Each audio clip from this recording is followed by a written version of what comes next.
Anong mensahe ang kailangang marinig ng mga Leo sa buong taon ng 2025? Pwedeng nangyayari na to o mangyayari pa lang. Kung hindi man para sa inyo itong magiging reading, di baka para sa someone na malapit sa inyo o sa someone na kakilala niyo mismo. Baka may lumabas na gender mamaya, gawin niyo na lang energy, masculine at feminine energy. Pwede rin naman na huwag niyo nang pansinin yung gender.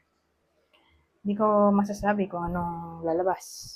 Kung positive ba o negative. Depende sa kung anong ma-pick up kong energy mamaya. Kung hindi man mag-resonate sa inyo to, edi adjust nyo na lang ang video, hanapin nyo to. Kung hindi pa rin, edi dito na ito ang last deck.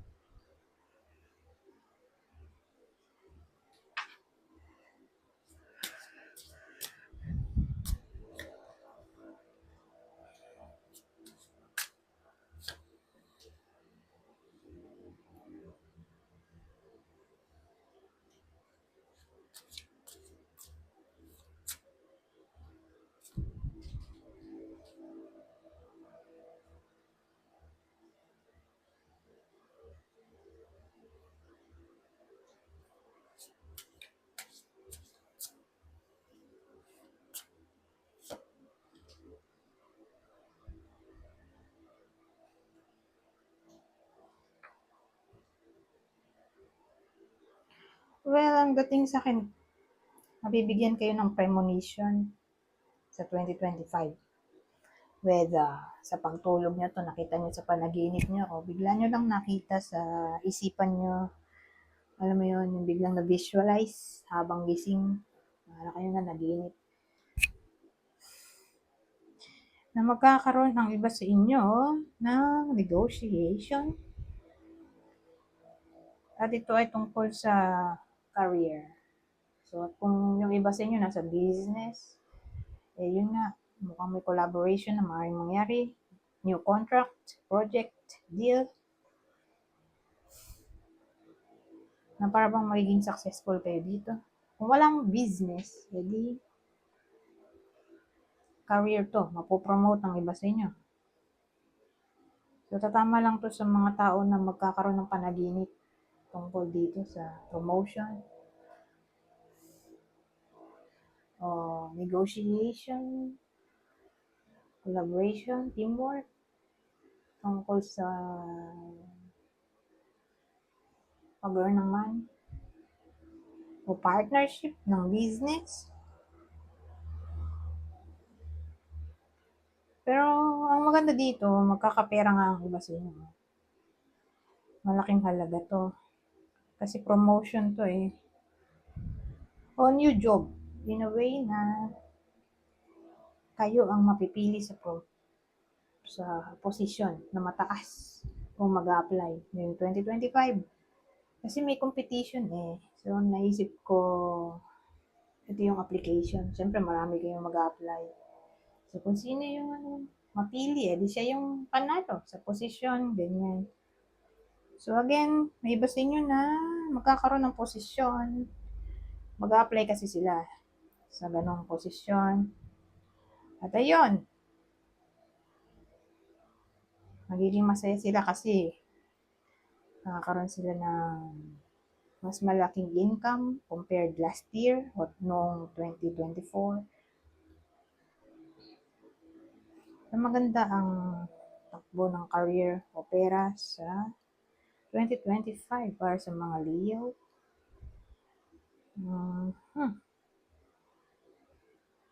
Pero sabihin natin may work naman. Ano yung mga yon? Ayun, sabi ko ni promotion.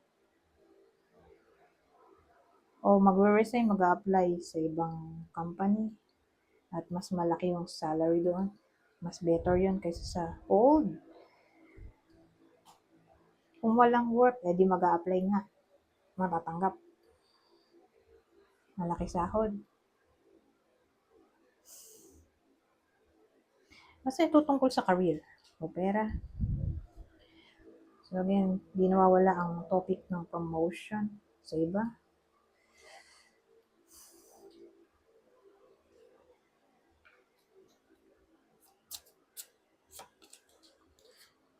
So, yung iba sa inyo ay,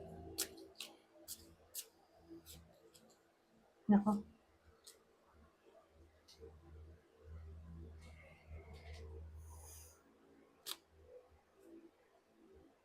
ano to? Kasal. So, pangit ng combination, di ba? Wedding, misfortune. Ang dating yung mga na-engage na ikakasal na sa 2025 o ngayong 2025. Baka hindi matuloy. O kung matuloy man ay maglilid sa hiwalayan kasi misfortune na. O may iba sa inyo na kasal na maghihiwalay. OMG.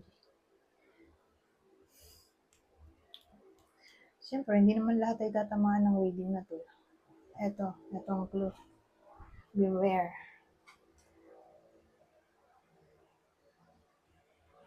So, ang clue natin pwedeng tumama sa inyo o sa person nyo. Ngayon nga, nagbabadya yung disaster sa mga na-engage, hindi matutuloy wedding ng 2025 o yung mga kasal na maghihiwalay. So, ito yung clue. So, again, ito ay pwedeng tumama sa inyo o sa person nyo. Powerful. White clothing. So, pwede itong uniform o mahilig sa white clothing. Facial hair. So, yung lalaki may balbas o bigote o both. Fun-colored hair. So, kakaiba yung kulay ng buhok. Ito, powerful. Pwede yan, mga confident na tao. Extrovert o may position sa trabaho. Hazel eyes. O, ayan, ganyang kulay ng mata. O baka naka-contact lens na ganito.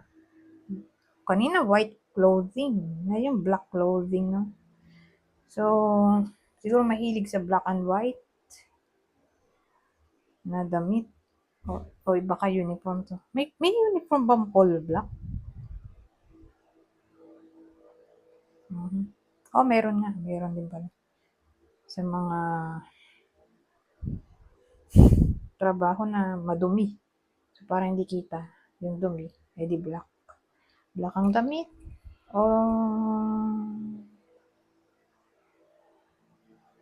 Ganyan din pala yung kulay ng uniform ko dati. Black na may kulay na blue.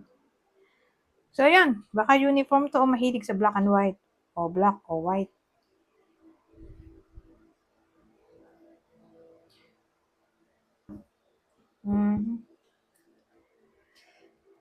Zodiac sign.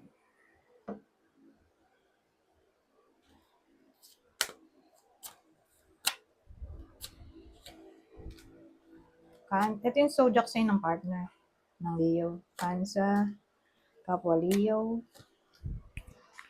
o Virgo.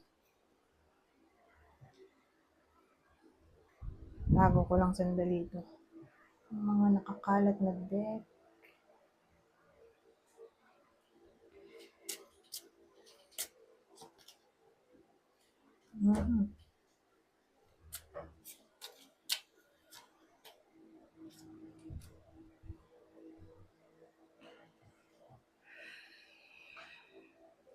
Case-to-case basis. May lover boy tayo dito.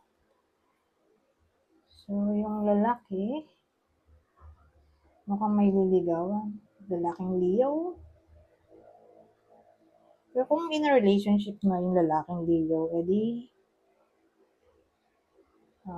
mananatili siyang loyal sa partner niya. Ngayon, kung babae yung nanonood, edi baka may matagusto sa kanila. Okay? Pero yung someone na to, mas matanda sa kanila. As in, may big age difference. Ito yung pwedeng maging manliligaw ng babaeng Leo. So, anong pwedeng edad nito?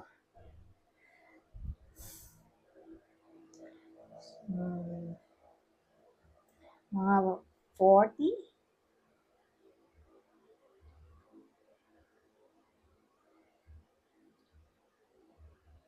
40 pataas. O baka tatay na. Okay? Yung lalaking manliligaw, mga 40 pataas. O tatay na, o boss nila. O baka may impluensyang tao to. Mayaman, politiko.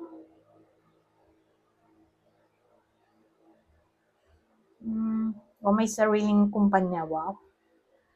O baka may sariling store, di ba? Pwede rin.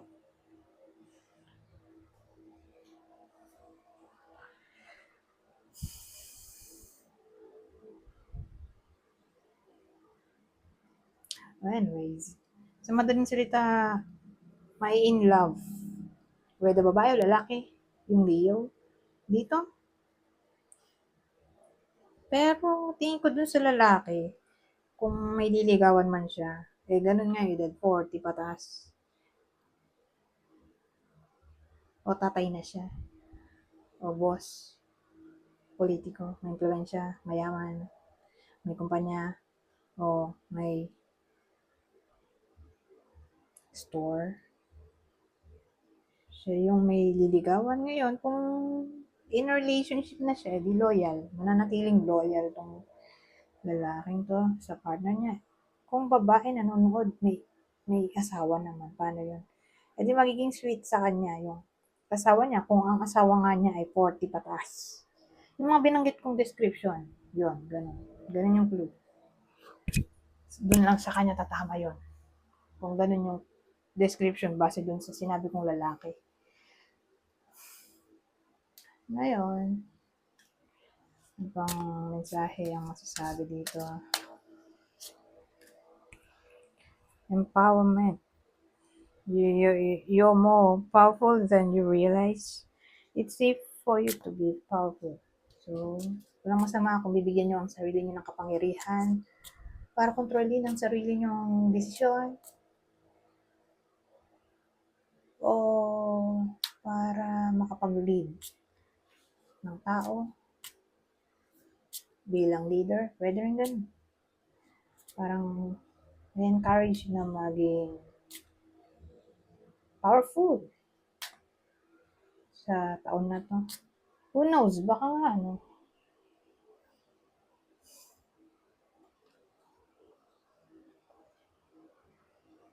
Yung sinabi ko dito sa may taro, na mapopromote, kakaroon ng magandang posisyon, kasi, ano makakapag-lead ka lang naman ng tao kung may posisyon ka. Di ba?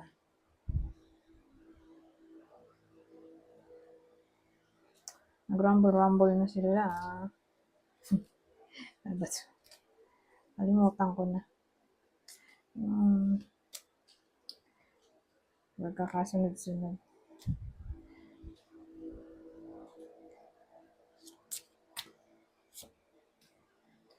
Father healing. Your personal power increases as you give any father-related issues to heaven.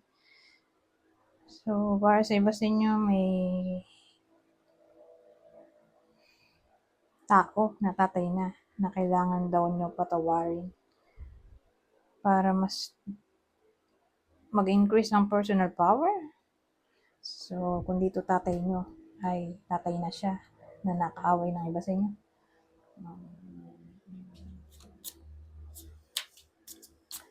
O makakaaway pa lang. Ni-encourage ang forgiveness. Contemplation. Time.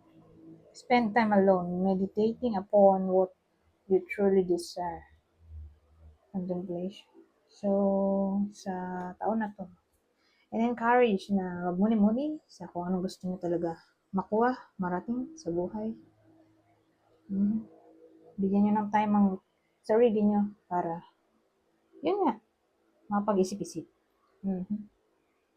Sa anong gusto niyong talaga. Gusto niyong makuha nga. Anyways, hanggang dito na lang. Goodbye. Una.